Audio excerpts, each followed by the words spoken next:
Greetings, salutations. So I was supposed to watch a few of the old fights of Lyndon and Anthony Yarde to form sort of a bit of more of an opinion of my breakdown. I've had a busy couple of days. Work, I had to go out last night for my friend's birthday, so I haven't actually got around to doing that.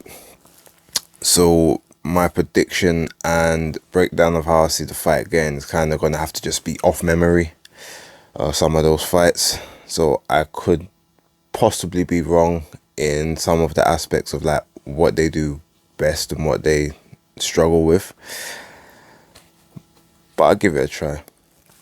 I won't spend too much time on either, but there's 3 main fights to go over this weekend, and yeah, I'll give my prediction for all 3 of them. They'll be locked down, locked in, so yeah, everyone will know my opinion. First thing I will say though, regardless of the actual the fight and how I think they're gonna go about it, I looked at the weigh-in yesterday for Arthur Yarde, and I say yesterday because it's literally like 3-4 in the morning now when I'm recording this. So I need some sleep afterwards. Yeah, so looking at Lyndon and Anthony Yarde on the scales. Now, I don't know if it's just me, but I have never seen Anthony Yarde look that drawn on scales before. I'm not saying that I've watched every single one of his weigh-ins, but I mean, he came in at 173 pounds and 10 ounces or something like that. So he came in a whole 1 pound underneath the actual limit. Now, on one hand, you could say, okay, so that means that he makes the weight quite easy. But looking at his face, like the way his cheeks were kind of sucked in a lot more than usual. I know it's cold outside as well, but his skin didn't necessarily look, what's the word I'm looking for, like, it didn't look malleable, like it looked quite brittle. I could be reading a lot into this, to be fair, I'm gonna be real, but it looked as if either he had a very hard weight cut or he did something maybe he didn't need to in the way that he was making weight, because he's, like I said, he's coming a whole pound underneath what he needed to, so he's taken a whole additional pound away.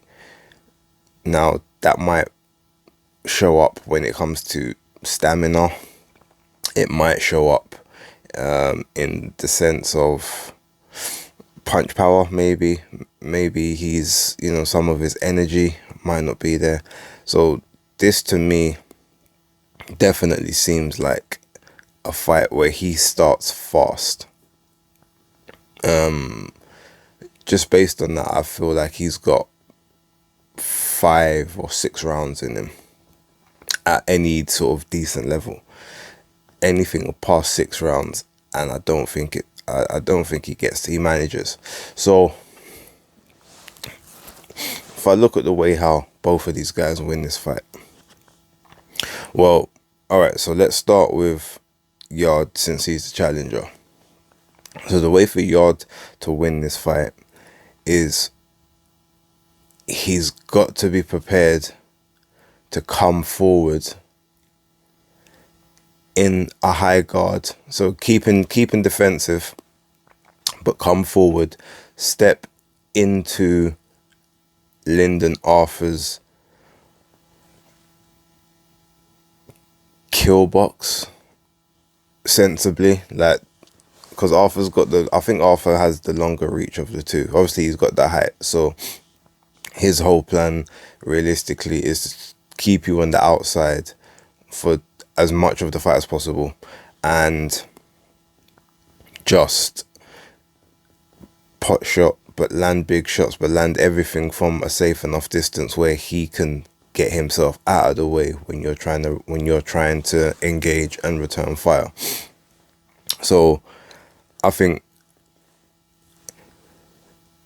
as much as he's not that quick-footed, but I think Yarde has got to basically, he's got a double step into range, maybe even behind like a jab or a double jab, just to confuse Lyndon and kind of keep his hands and his head occupied. But he's got a double step in, so that now he's on the mid-range to the inside, so that way he can then start attacking the body. I think body work is going to be key, because there were a couple times in the first fight I think he definitely hurt Lyndon Arthur to the body, and the best way for him to get that work off, as I said, is to step in and then sort of rain down a couple of short hooks, or even sort of a jab up top, jab to the body behind a quick double step, and then back out safely. So I think he's got to throw a few more punches in combinations. Not every punch needs to have everything behind it. That will be a mistake. I feel like he's got to implement us almost the way how Lomachenko and Alexander Usyk fight, where they might give you like one pitter-patter, and then they might even give you another like one or two pitter-patters, and all of a sudden there's a power shot behind that. Like, so it's like a tap power shot, but you just don't know which one's going to be the power shot. Then maybe a tap power shot, then maybe just a tap, and that's it, and then back out. So the opponent never quite knows what's coming, possibly even lulling him into a false sense that, oh, you don't actually hit that hard, so maybe don't even throw anything super hard for the first couple rounds, like the first 1 or 2 rounds. Just literally tap, even the backhand, like just let it flow. Don't plant your feet, don't drive from the floor, just everything decent, not even too much respectable, just decent, just to make your opponent say, oh, okay, maybe that's not actually that hard. All right, I can engage with him because I haven't got to worry as much. Now, that might be a bit difficult because obviously him and Lyndon have been in the ring before, and Lyndon will know roughly kind of how much he does hit. Maybe Yarde should use the weight cut to his advantage, make it seem like, oh, his power's gone. Okay, I can actually come in and trade with this guy. And then that's when you tap, bang, like hard shot. Then maybe even a 2 or 3 punch combo with nothing but hard shots. Then the tap again, like just literally confusing, so he never knows when the hard ones are coming. And I think he has to break him down to the body, like for the first sort of 2-3 rounds, and then up to the head around sort of rounds 4 and 5. And then I think if he applies that kind of pressure, make sure he throws combinations and just keeps himself defensive, he will definitely be able to win the fight. I say within 7 rounds, 8 maximum, because if he's landing, even if he's tired after 6, Arthur's going to be visibly hurt, so there might just be enough energy to sort of get him out there for the last 7 or 8. But realistically, based on what I saw on the scales, I think he's got maximum sort of 7 rounds of good quality gas in the engine. Now, the way for Arthur to win this fight, I mean, well, we saw the blueprint in the first fight. The jab will take you around the world, as they say. But the jab sets everything up, and the jab also locks everything down as well. So I feel like his best bet is to keep Anthony Yarde on the outside as much as possible, jab to his body, because if he has taken off additional weight, then the body is not going to be as sturdy as it usually is. And the fact he's getting old, he's 30, is he 30 or 31 now? I think he's 30. Like, the metabolism slows down with age. I know. Like, when I hit 30, everything was harder. Everything took me double the amount of time to do that it used to take me, like, at the age of even 29. Literally, in the space of 1 month, everything changed. I don't know how it was that possible for just 1 month, but yeah. So I feel like if he attacks his body just to test out what the weight cut was really like, keeps the jab sharp, keeps focus, stays on the outside, and then every time that Yarde tries to come in, that's when he needs to let the right hand go, the same way that he did in, was that round 7 or round 8, the one where you had Tunde in the corner saying, look, I might be wrong, but I think he's hurt his hand. I don't think he's got a right hand. And then that very next round, he clattered him with the right hand, and it looked quite powerful as well. That's the kind of shot he needs to be landing. But he needs to make sure that he needs to double the amount of power that he generates by trying to hit Yarde as he's on his way in, to double up the momentum.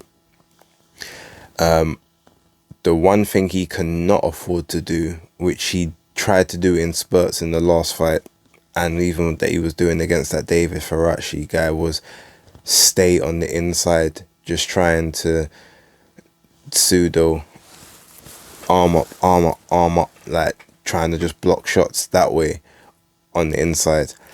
Even with his uppercut and his short right that he's got, and they're very good punches, it's not a smart move. I would not advise it at all. And just all that basically does is give Anthony Yarde more advantages than he needs to have to in the fight. Like, you want to try and take away every possible advantage he can have. So by staying mid-range to inside with him exchanging is not where you want to be. So it's always best to try and exit safely out of that. Now, my opinion on how this fight goes. So when you normally look at boxing, you say, all right, so if you've got a boxer versus a puncher, rule of thumb is the boxer will usually win. And if they have a rematch, the boxer normally wins the rematch even more comfortably, because they've got the measure of the puncher. They've already been in experience what that person does. Now, Yarde is definitely a puncher in this. My prediction is that Yarde starts fast, possibly even gets Lyndon in a bit of trouble towards the front end of the fight. But I have a feeling that the gas tank or something regarding that weight cut comes into play. And I think Arthur has to weather the storm in sort of the first 3-4 rounds. Probably even loses the majority of those rounds. Takes some heavy shots as well. But I actually think that Arthur wins this fight. And I even think it could be a late stoppage. Now that could be as in a late knockdown. It could be ref waving it off. It could be he's got nothing left in the corner, have to pull him out. I just think the gas tank won't be there. I think Arthur will manage to ride out the storm, because I don't think he's getting knocked out within the first 5 rounds, 6 rounds, because his jab is good enough to kind of just keep him safe, at least for, the first few. And they're both going to be at full power, so he's got the advantage of being able to hit a move if need be. I just have a feeling that if he makes this fight the tempo slightly higher than what Yarde is used to, then Yarde has to burn up more energy throughout the rounds. And I just don't know if he's got the right gas tank. So yeah, ultimately, my prediction is that Lyndon Arthur repeats. He wins again. And I even think there could be a late stoppage, sort of around rounds 10, between rounds sort of 9 and 11, I'd say. So yeah, if not that, then it will be probably like another decision, but I think a UD this time as opposed to a split decision. All right, so that's that fight. Second fight is Haney and Diaz. So looking at how both of them fight, like both are very good technically, but Haney is more skilled as a boxer, hit and move, a pure boxer, hit and move, don't get hit. Diaz is 32. I think his record is like 32-1-1 or something like that with 15 KOs, and Haney's is 26-0 with 15 KOs. So Haney's got what is that, about 58% KO ratio, something like that. And then Jojo is about 44%, something like that. So neither of them are the biggest of punchers, but Diaz is a bit more rough and ready and sort of ready for the tear up. Now they said in the press conference, he was like, exchange with me, like, so he wants to draw Haney into that type of fight. But I think Haney is mentally strong enough to not be drawn into a war unnecessarily. He's a taller guy, longer reach, the naturally bigger guy as well, because Diaz is coming up from what weight he was coming up from, 126. So when you look at it, you say Haney's got too many advantages. So I literally think he's going to jab Diaz, just jab him up all night, split his eye again, because that eye's open 2 or 3 times now. That scar tissue ain't healed properly. I think Diaz will make it to the end of the fight because he's got no quit in him, and he'll always think he's in with a chance. But I definitely see that as a unanimous decision victory for Haney, or possibly even like a late stoppage on cuts.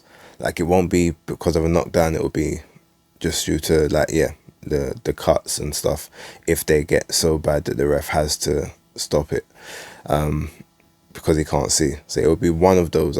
And this isn't discrediting Diaz, because I know what he does very well. But again, if you watch the what was it, the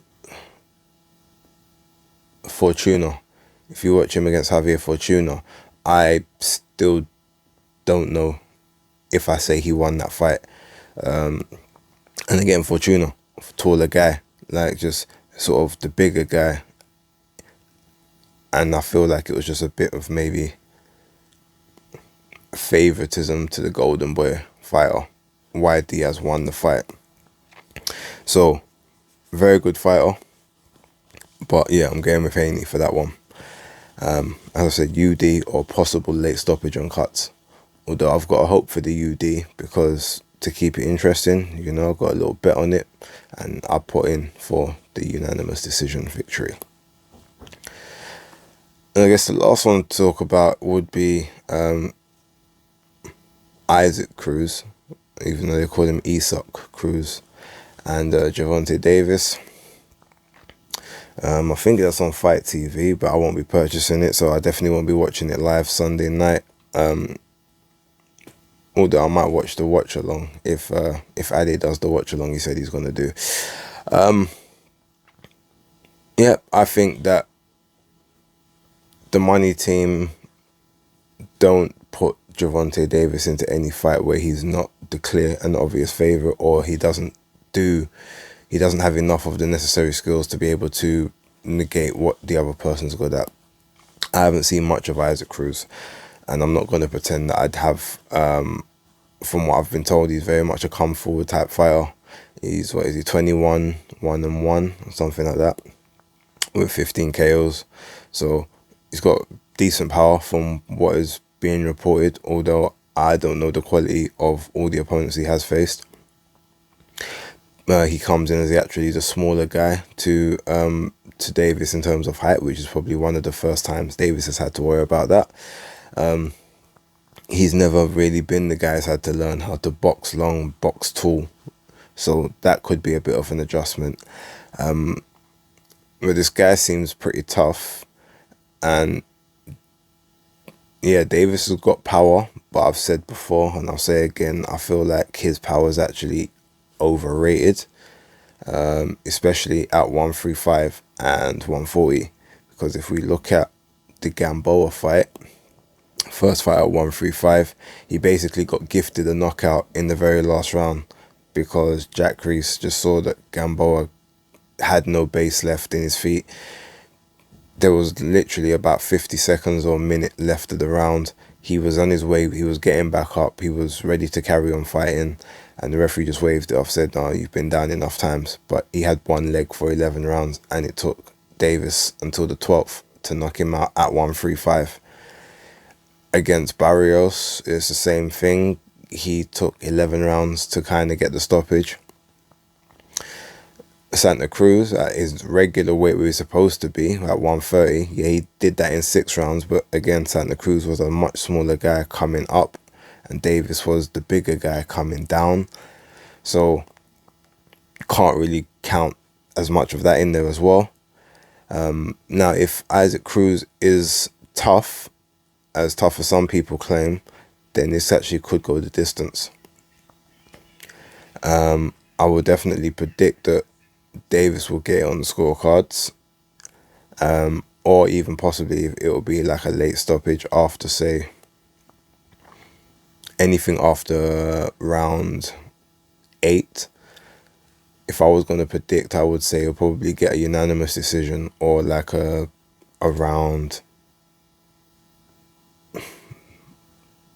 10 or 11. Based on his track record, most of his fights seem to end around the sort of, or the most recent one seemed to end sort of between like the 8th and the 12th round. So it's always the latter half of the fight. There's no early nights. So yeah, that's my prediction for that. Like Davis will win and it will be a UD or sort of a very late knockout. But again, I need to hope for the knockout because that's what I betted on. And then I'll find out in the morning whether I was right or whether I was wrong. Right, so that's me done with the predictions. There's obviously some really other good cards, good fights on all the cards, but I don't have time to get into those. I need some sleep. Apologies if my throat's a little more bassy than usual. Yeah, it's one of those nights. But yeah, I'm going to relax, I'm going to get up in the morning, I'm going to upload this, and then we're going to see how right or how wrong I am. And yeah, Monday Night Smoke, I've got to be in attendance, win, lose or draw, so that should definitely be interesting settings. But it's out there, so everyone knows. And that's Basis Picks, locked in.